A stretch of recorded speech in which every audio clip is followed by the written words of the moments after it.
Sa Davao, pinasok naman ng tubig ang ilang kabahayan matapos umapaw ang isang ilog.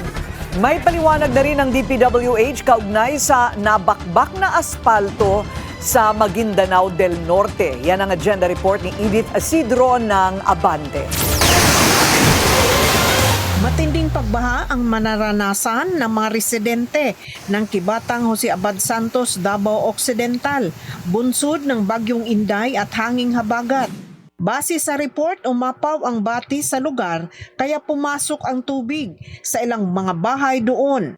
Binaha rin ang dato sa Libo sa Maguindanao del Sur. Natanggal din ang nilatag na aspalto ng Department of Public Works and Highways sa Parang Maguindanao del Norte na matagal ng pagkababad sa tubig, ulan at baha. Ayon sa DPWH, hindi pa kasi tuyo ang aspalto nang bumuhos ang malakas na ulan na naging sanhi ng pagkalas at pagkakabitak-bitak nito.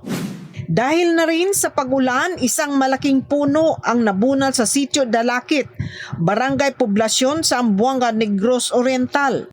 Sa Davao City, bagamat katamtamang ulan lang ang naramdaman, malakas naman ang hangin. Para sa agenda, Edith Isidro, Abante, Davao.